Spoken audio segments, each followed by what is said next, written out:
there, fictional friends, and welcome to another episode of Fully Booked. I'm Megan. And I'm Shireen. And it is officially the month of March. March. God. That doesn't work as well. I want to know how annoyed people are with this. Like, every time it happens, every time we switch to, like, a new month, or I say the name of the month, and you have your little, like... And, like, it's not as good when I don't have, like, a multiple syllable. You need multiple syllables, yes. Okay, so it's a brand new month. So obviously we have a brand new theme for the month. So for the whole month of March, we're going to be talking about like folklore and mythology within stories, within movies, within all kinds of things. What's up with the resurgence of all of those lately in book form? I'm not talking about like movies and stuff. I feel like we're not seeing that yet. Yet. Give it coming. A few years. Who knows what's going to happen, right? Maybe when we get past more vampires, we'll switch on over. I'm here for the vampire resurgence. We'll see. We'll see how it goes. I don't know. It's fine.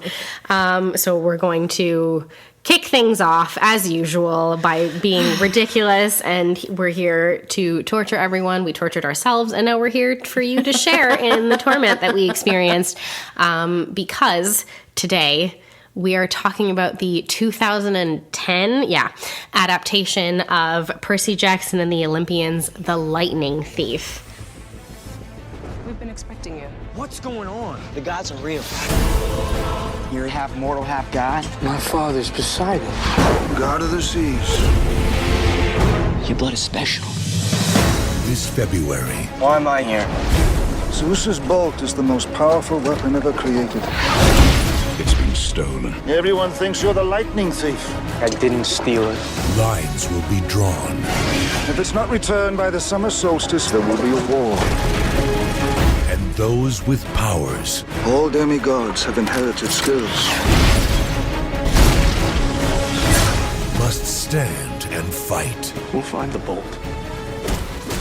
An adaptation of that, I think, 2005 or 6 novel by an author named Rick Riordan, which is the Percy Jackson series. There are several novels in the series, and this is based on the first book of the series. And it, long story short, it basically tells the story of a young boy named Percy Jackson, who in the book is 12 years old. Which would make a lot more sense. Oh, it would be better. It would be so much better. So in the book, he's 12 years old and discovers that he is a demigod and the son of Poseidon, the god Poseidon. And then... Waterman, as I was calling him. Waterman. Wow. Poseidon's like one of the biggest gods in Greek mythology, but okay, Shireen. I was like, I think he's the son of the Waterman, and Dan's like, Aquaman?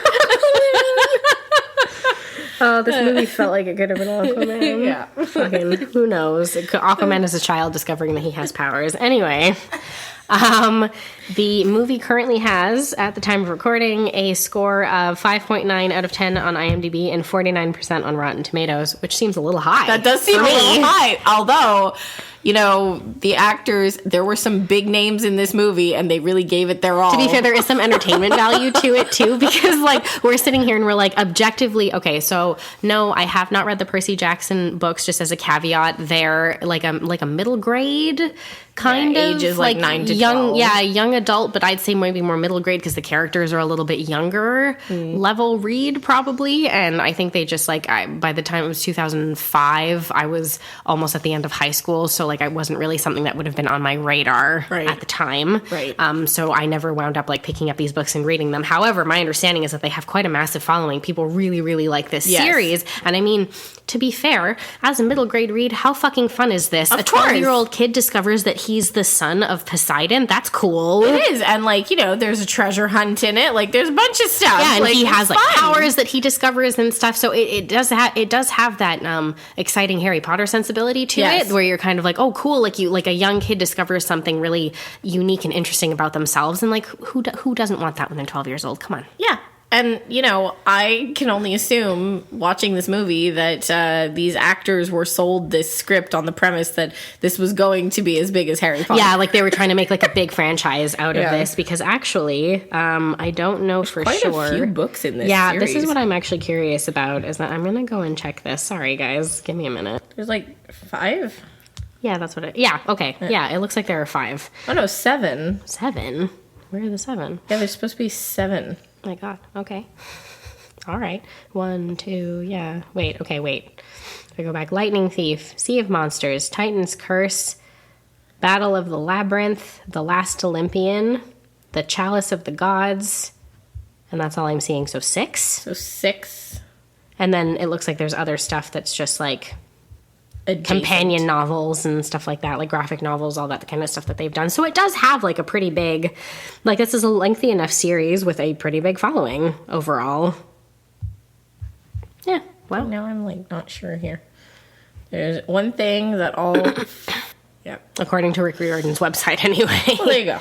Yeah. So, okay. So, obviously, these novels have been successful enough that they've gained, like, quite a following. And they've gained a following to the degree also that, Disney was like, let's make movies, and then later, let's make a TV show. And that was recent. Yes. It was 2023. I believe it was just this past year. So, I hope that the TV show is better. I can't say I've learned anything about it other than my understanding is that the cast is much closer to the age that the characters are supposed to be. Which I think would then remove it from like the spotlight as much, and also Probably. given that it's like a TV show. Yeah, I think it's fine. Yeah. Yeah, that's it. And I know that with regards to these films versus like the TV show and stuff, Rick Riordan, who's the author of the novels, very famously took like a sort of Stephen King with The Shining stance on the movies. He hated them. Oh, really? He very strongly disliked what they did, all of the changes that they made, all of the stuff that they did. He quite famously disliked these movies quite a lot and was very disappointed with the way that they turned out. Oh, interesting. So I hope for him that they've done like the adaptation and the TV show more justice, and hopefully like he's happier with that. At least it's nice for someone to be able an artist to be able to see their work put out there in a way that's pleasing to them, you know? Well, it's always good when, like, I always find that there's a difference in quality when they get the actual author to either, consult on the screenplay or be like, involved in the process in some way, Yeah. Like properly involved. Not like we're giving you a vague consulting position and you're not really going to be involved at all. Like, I find Netflix is quite good. Like, I think the, whatchamacallit one, the Lee Bardugo one, Yes, she was involved with that. Shadow and Bone, I think she wrote the screenplay, or she helped write it. So yeah, yeah, and that makes sense too because she was combining two of her universes into one. So. And they did a good job at it. That's it. So anyway, whatever. We're digressing for like a million years here, but because just to give we like don't want to talk about this. Just to give like a little bit of background. That's what it is. So, like I said, the characters in the novels are like quite a bit younger, but they establish in the movie that Percy's already 16 when the movie starts. Sorry, I'm so sorry if I sound weird. I'm like recovering from a really bad flu, and I feel like it's still there. Yeah, and I have that like nasality and like weird raspy quality that I just never have otherwise. I'll just pretend it makes me sound sexy even though it doesn't. It makes you sound mysterious. Yes. Anyway, so the movie kicks things off with a bang, kind of, because oh my gosh, Poseidon rises out of the river at his full size, which was stupid. I was like, what are you doing? And then only shrinks to the size of like a normal human man, because I guess the gods are supposed to be really large, which I think per mythology they probably are. I think so. Yeah, they have this ability. Yeah. He goes to the top of the Empire State Building and meets his brother Zeus, and they have an argument about the fact that Zeus's lightning bolts are missing, or his lightning bolt is one missing. One of them is missing. Why is one bolt causing so much trouble, I would like to know. Because they belong to Zeus, Megan. Whatever. Second question, because I'm going to have so many throughout the course of this, and I really want your answers, even though I'm sure that you don't know any more than I do.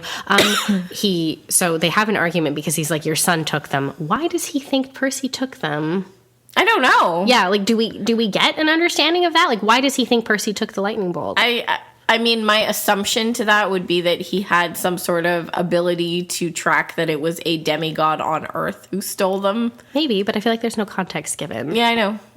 Probably in the book there would be some. But, you know, they had to start with a bang. And this was when, because we didn't watch this movie together, but I was texting Megan. I'm like, good God, like Sean Bean and this other guy are really giving it their all. Yeah, here. Sean Bean plays Zeus. Opening scene here. Oh, what's his name? Kevin McKidd, who was on Grey's Anatomy for like a bazillion years. He plays Poseidon. Yeah. Yeah, they have this like really intense sort of melodramatic and overacted scene where they have an argument and you're like, okay, fine. And it's like the cold open of the movie, whatever. Yeah. You meet Percy. He's a 16-year-old high school student. They make it incredibly clear with the very, very on-the-nose dialogue that he has ADHD and dyslexia, guys. And in case you forgot about it, they're going to bring it up 7 more times throughout the course of the fucking movie. Yeah, it's really not needed. Although it was pretty hilarious when we realized that he was dyslexic, and I'm using air quotes because his brain is hardwired to read ancient Greek, and so when it looks at words, when he looks at words, his brain jumbles up all the letters to make an ancient Greek word. Yeah, it's really something else. It's a really interesting explanation.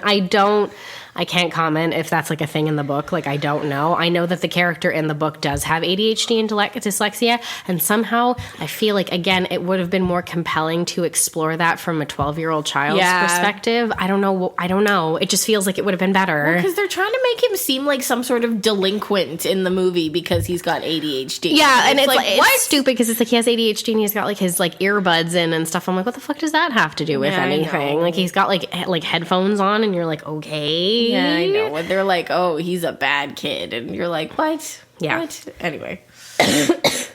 So, anyway, they're on like a school trip to probably the Metropolitan Museum of Art in New York, right? I think that's where they're going. Yeah. He's attacked by his teacher, or one of his teachers, who is like a fury, which is like this winged creature that I think... I think they potentially, they are like mythological creatures. I think they served gods or something like that. They work for Hades. Oh, they do work for Hades. Okay, there you go. So she attacks him because, again, that's it. This is starting because everybody thinks that Percy has stolen this lightning bolt. Again, I don't know why. But, like, that's the word that went out, and everybody's just accepting this. Yeah, well, Zeus mentioned it, and everyone was like, yeah. Yeah, it must be him. Yeah, I'm sure that's what it was. You're like, okay. Anyway, so she attacks him. He's saved by Grover, who's his best friend, but also turns out has been with him for several years because he's supposed to be his protector. Grover is, like, a satyr. Yeah, so he's half goat. He's Mr. Tumnus. He's Mr. Tumnus. Think like Mr. Tumnus, so he's got like goat legs, right? It's basically the same thing, and that's it. Right. At first, it took me a second to kind of be like, oh, okay, I guess I understand why they did that, because like the shape of his legs obviously don't look like human legs. Right. In his like when he doesn't want people to see that when he's just like walking around in life, he uses crutches as though he has like some sort of disability because of that. I think because that's their whole thing is that if not, people would be like, why are your legs curved backwards? No, we would just accept this. Yeah. We know that we're all very accepting in society. Yeah, sure. So they take off, run off, and then Grover, like, sort of, that's it, lets him know, like, I'm your protector. And Percy's like, what the hell is going on? And he also gets this pen from his professor, played by Pierce Brosnan. Okay, yes, Pierce Brosnan is in this. There are so many big actors in this movie. We'll need to name drop as we go through, just so that people, like, realize. Well, I mean, like, even Percy's played by Logan Lerman, who was having, like, a moment in the early 2010s. He was in, like, The Perks of Being a Wallflower and stuff as well. Was he in this before he was in other stuff? Maybe around the same time. I'm not sure. It was vaguely around this time. Yeah, he had a bunch of stuff going on. Zac Efron, like, kind of thing going. Yeah, a little bit. Yeah, that's it. He just popped him in a bunch of different stuff. So they take off. They go find his mom, who's with his shitty stepdad. His stepdad's, like, abusive and gross. He's terrible. And they, Grover sort of explains what's going on, and they take off into the country. Again, we get no explanation. There's like no driving explanation somewhere. for anything. They're always like going places, and you're like, how do these children have so much freedom? Part of the way there, they are attacked by a minotaur. Lol. It's really big. It's really big. It made me laugh. I was like, oh, it's a minotaur and it's in a field of cows, which made me laugh. Okay, I'm not gonna lie, I chuckled at that. I was like, okay, that's funny. He's hiding. Yeah. Anyway, when they get where they're going, there's like this like big sort of like arch with a sign that says Camp Half-Blood, and you're like, where the fuck are? Like, we don't even know, because again, we're not given any explanation for anything. No, the mom can't enter because she's human, so she that's right. She has no like There's magical like this powers. whole like, I can't follow you. Yeah. This whole sequence of events made me laugh because the Minotaur appears to kill her, Right. Even though, spoiler alert, we'll find out later she's not dead. She's been kidnapped by Hades. That's fine. But what made me laugh about it is that I had a feeling that might be the case. However, if you just look at it from the Percy's perspective, right? After this whole encounter, first of all, he realizes that the pen that his teacher gave him is actually a sword. Yeah, he clicks the pen and it turns like, into a sword. And like he does this so many times in the movies. It's just hilarious. It's really fun. And like, how does he suddenly have the power to wield a sword? Oh my like, God. it's like all this stuff. Just there's no explanation for anything. It's terrible. So after this whole encounter, he passes out and he wakes up, and apparently he's been asleep for like a couple of days. He wakes up in the camp and is basically like, my mom's gone, and does not cry about it at all. He's like, because from his perspective, this Minotaur literally like crushed her into like dust, killed her, yeah, or like threw her away. Yeah. Like, she's Yeah, dead. he's like, my mom's gone. And he's like, oh my God, my mom's gone. And everyone's like, yeah. Okay, anyway, so we're in a camp and it's really fun. Yeah. So then Grover basically explains, Grover reintroduces him to his teacher, who's actually a centaur. And this again, played by Pierce Brosnan. Named Chiron. So Pierce Brosnan has to play this centaur. Oh God, you're gonna have the whole rant. He has to look like super serious and committed to this role. But when I was watching this, I'm like, why do we keep showing centaurs? It's like a man's torso and a horse's body. Like, through evolution, wouldn't some of them have like men's legs and like a horse's arms and like? I don't think horses have arms, Shireen. Well, you know what I mean, like a horse's So I went off on this whole rant about centaurs, and my husband was like, yes, please tell me more about the evolution of centaurs. Can we tell what Shireen was doing before she watched this movie? So anyway, that kind of kept me entertained for a while. But also in this camp, I'm giving a lot of shout outs to my husband, Dan, because he's become our biggest fan of our podcast here. As we're watching it, it's like, why is it that whenever in these movies there's like a mythological like being or something, yes, and like in this case they're at a camp that takes place in the modern world, like in our world. Yeah, it's supposed to be on Long Island. On Long Island. Why is it that they're all wearing like ancient Greek like armor, and they've got ancient Greek weapons and stuff? It's like, would their weaponry not have like become modernized at any point? Updated at any point? Like, we're all stuck thousands of years ago. Like, we all have machine guns now. So like, what? You shoot a demigod with a machine gun? Do they die? Like, what happens here? No, you're completely right, and it's true. Like, thank you, Dan, for pointing that out, because it's true. It's just like yet another thing that you're like, this happens all the time with these types of stories, and you're like, yeah, why do we only have the shitty little broadswords and stuff? Like, you would have updated weaponry. Yes. It's weird. But basically what Grover explains, and what Chiron, the centaur there, explains, is that Camp Half-Blood is for all of the like demigod children, so all of the children of gods, but only one parent basically is a god. So I guess they don't qualify to live on Olympus. That's rude. Yeah, but that was in the Disney animated Hercules, and in like some of the mythology as well. Like Hercules can't live on Olympus and all that shit. Anyway, demigod. Yeah, that's it. So I mean, which is exclusionary, but I'm not surprised to hear that gods would be that way. Oh yeah, totally. About stuff. So he gets to, learn a little bit about his powers and things like that, meet a whole bunch of the other people. They do all this, like, dropping of, like, oh, that's, like, this person's kid and blah, blah, blah, blah. I love that Aphrodite has, like, 9 daughters. Yeah. I was like, yeah. Yeah, that makes sense. She would probably hook up a lot. She definitely would, yeah. Yeah, anyway. And while he's exploring and everything, he meets Annabeth, who is also a demigod and the daughter of Athena. And of course, she's like the whole, like, I'm different, I'm the tough girl kind of thing. Her armor is so booby, it's ridiculous. Oh, it's so stupid. I know, it's incredible. But it's also like these 20-something actors playing these like 16 quote-unquote year-old children. Who are actually supposed to be 12. Yeah, that's it. Well, Annabeth is played by Alexandra Daddario, and she looks like 6 years older than Percy. So you're like, okay, that doesn't make any sense. I think she is. I think the actress is older than Logan Lerman to begin with.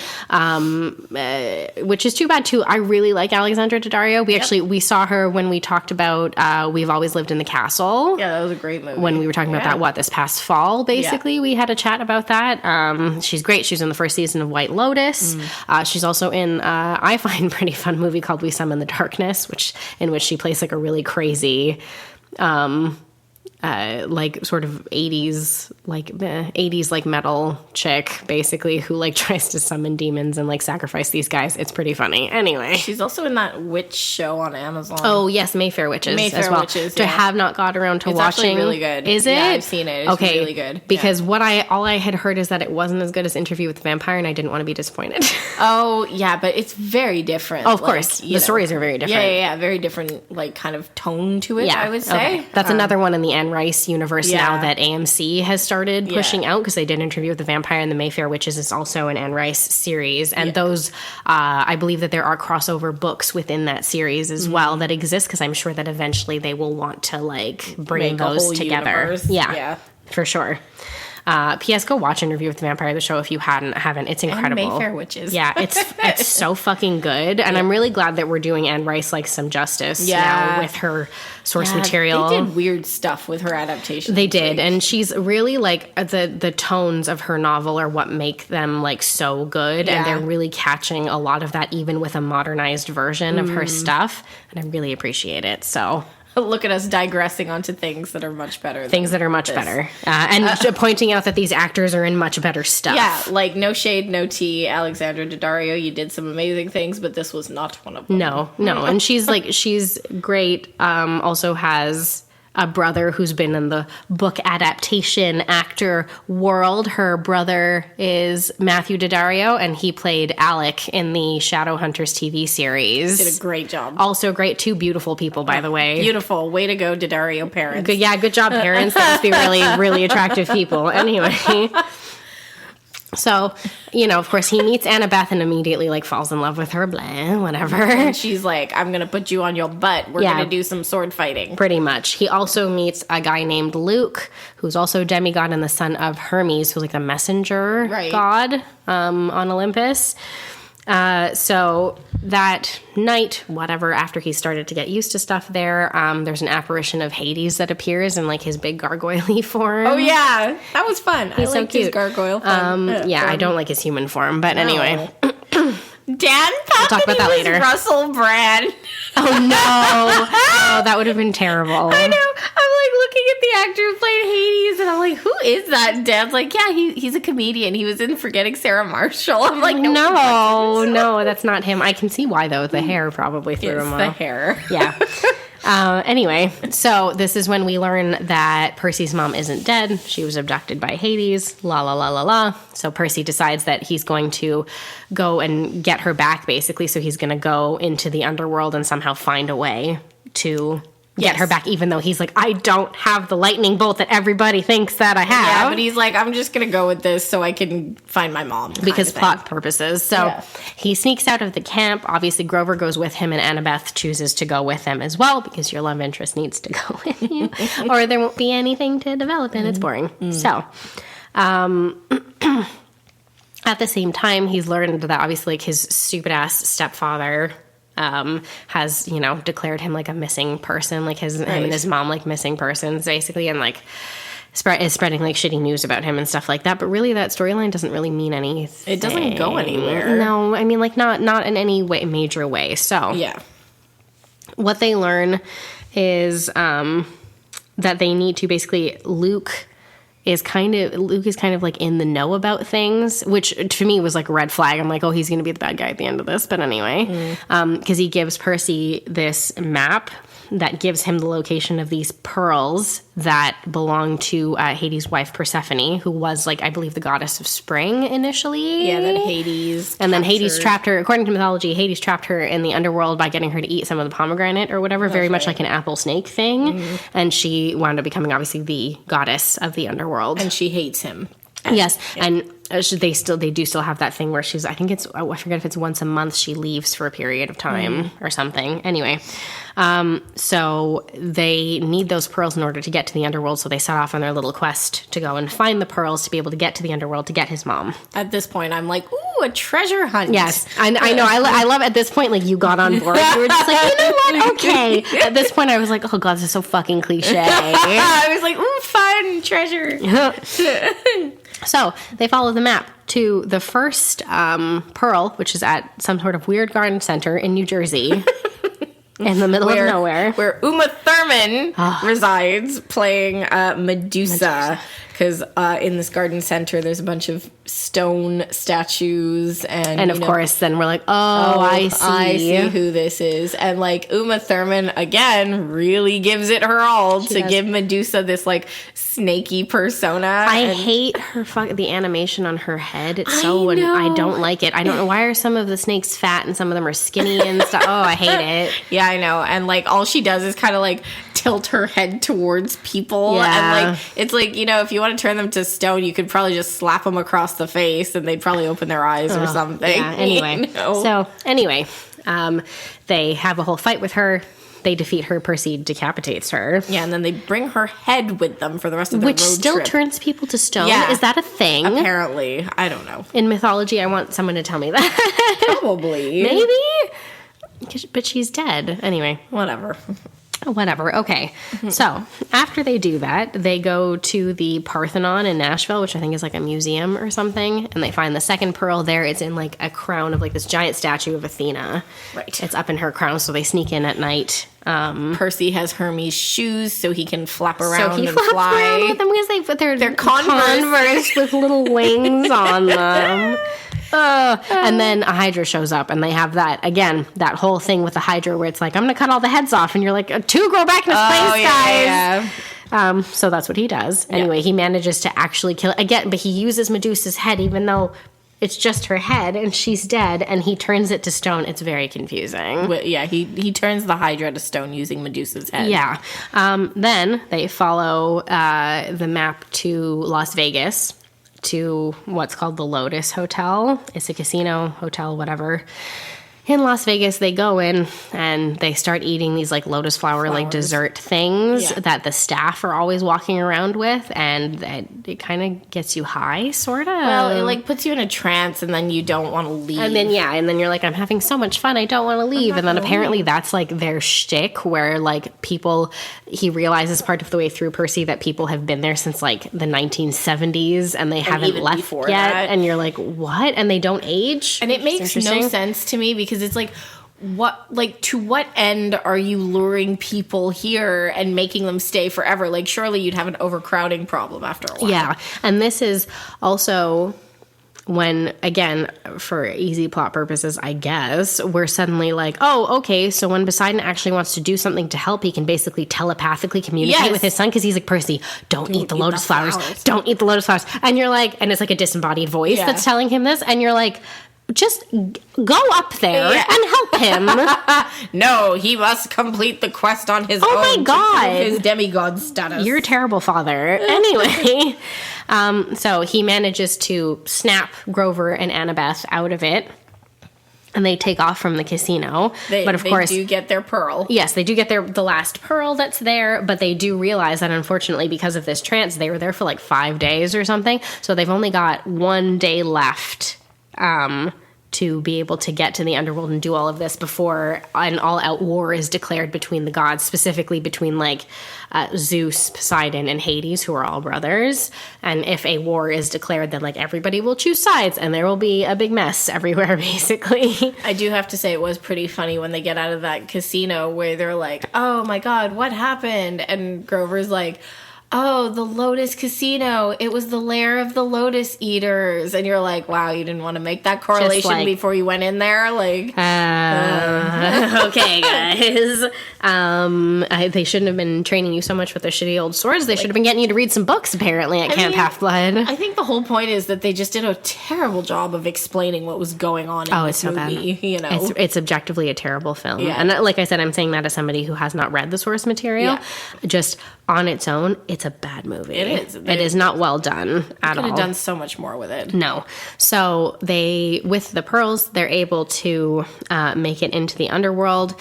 They meet Persephone first, who's played by Rosario Dawson. Again, I'm like, like, what's with all the big actors in this? I don't know. At least her performance is a little more subtle. Like, she seems like a person and not like a caricature of something. Although she's really horny, which is funny. But, you know, well, it's because, but then when you see Hades, you're like, well, I see why. Like, just Russell Brand. given the, not quite, Steve Coogan, I think. Yeah. He's a British comedian. Anyway, he is funny in general. It's just that, like, this movie is terrible, so nobody was going to be good in it. Right. It's fine. Yeah.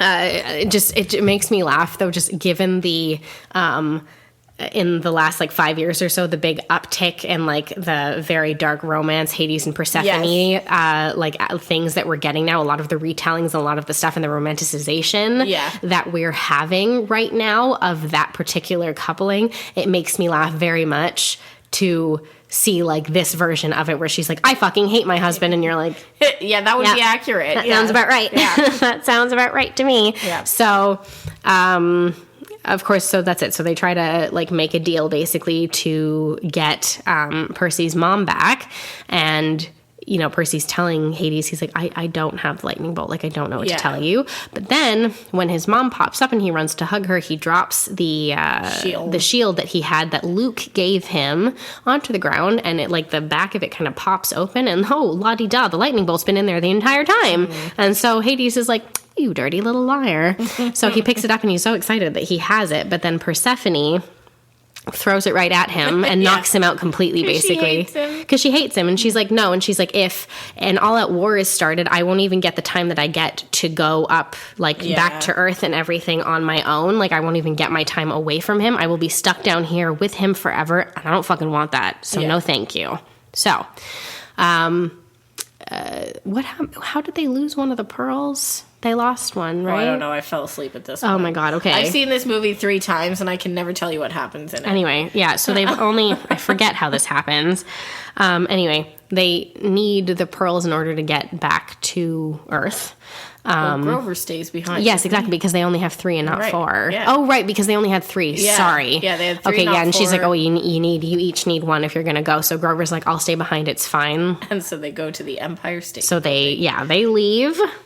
They go to the Empire State Building because that's the entrance to Mount Olympus, guys. Yeah, so just like FYI, the entrance to Hell is at the Hollywood sign, and the entrance to Mount Olympus is at the Empire State Building. That's kind of funny. I feel like they were trying to say something with that. Mm-hmm. Anyway, so of course, before they can get in there and solve all of this, Luke shows up, and instead of just busting the door open and running in there, of course, they have to have a conversation, which turns into a fight. Yes. So then there's an entire fight, and we need to have this fight because Percy needs to discover how to control his water magic, because of course his water magic thing, because he's Poseidon's son, right? So, like, logically, like, water's spouting out of his forehead. It kind of felt that way. It kind of felt that way. Bye, buddy. Good luck finding your dad. That's all I think of. Oh, God. Anyway, because obviously he's Poseidon's son, of course his magic or his powers are water-based, whatever. Sorry, you would have. There's no context for this for anybody who's listening. You would have had to see the hand movement Megan was making. It's like he's like a dolphin with, like, water spouting out of his forehead. Like a narwhal. Like a narwhal. Anyway, a sea unicorn. Anyway. So they have their whole fight, and Percy discovers, like, figures out how to use his powers correctly. I guess. And defeats Luke, quote unquote. We know it's a young adult, so we never kill anyone. But we defeat them. Anyway, manages, of course, to then get into Olympus, run up and stop the gods, who basically aren't doing anything other than having an argument, which doesn't surprise me in the least at all, just being petty little bitches about everything, and stop them and give the lightning bolt back, which solves everything immediately. Everything's fine.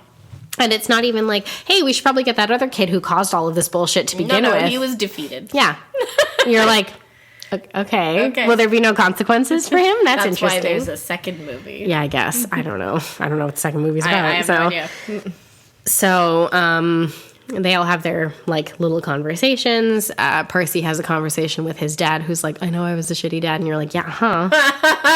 All you could do was give him some voice memos on what to do in this situation. So stupid. Yeah. Anyway, whatever. I wouldn't say that they like reconcile. They just have like a vague understanding with one another now where he's like, if you need me, let me know kind of thing. You're like, oh God, whatever, fucking whatever. Anyway, but the one thing he does ask Zeus is, hey, can you get my friend Grover out of the underworld? Yeah. Because he's like half the reason that I'm here is because of him. Right. So I need you to do that, which he does, and that's fine. So all three of them are able to return to Camp Half-Blood and continue their training for what we don't know. That was the other question that I had while I was watching. Training for. They're always like combat training and like learning archery and things like that. I'm like, yeah, but for what purpose? Like, what are they going to use it for? For an ancient war, Megan. That hasn't happened. But it will.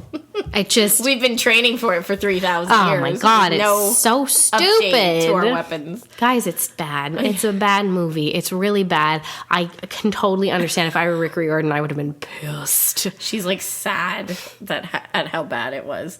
It's really like it could have been such a fun concept, and you could have made it into like a big Harry Potter universe style thing, and instead we got this. Yeah, and it's really bad. Well, this is what I was saying. Like, I can't remember who I was saying this to, but like it was clear, like when you watch the Harry Potter movies, for example, like the actors who are in it, like everybody had fun with Harry Potter. Yeah, that's true. They were all really committed to the story, and they just really went for it, you know?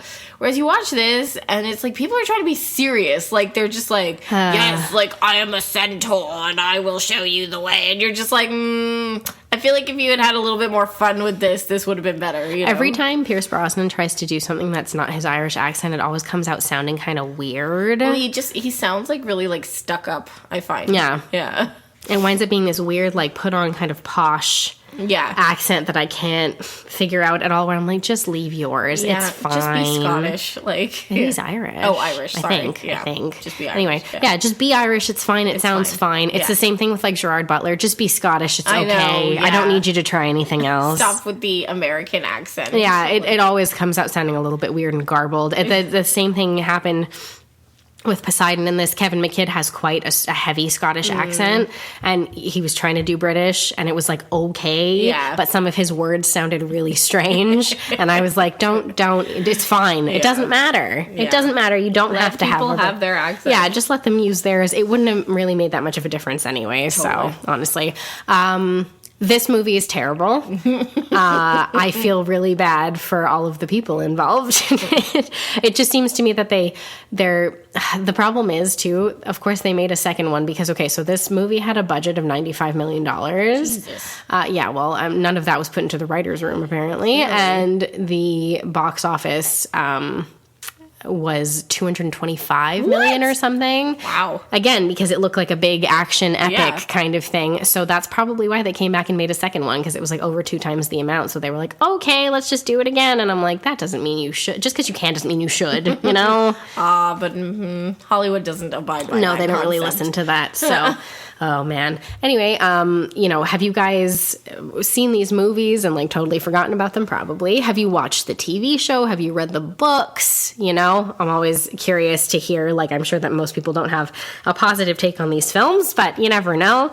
You can let us know about that over on Instagram, Threads, and somewhere else, TikTok. Who are we? Yeah, at Fully Booked CA. And you can also check out our Facebook group at facebook.com/groups/book was way better. But until next week, guys, keep on reading. Thanks, everyone.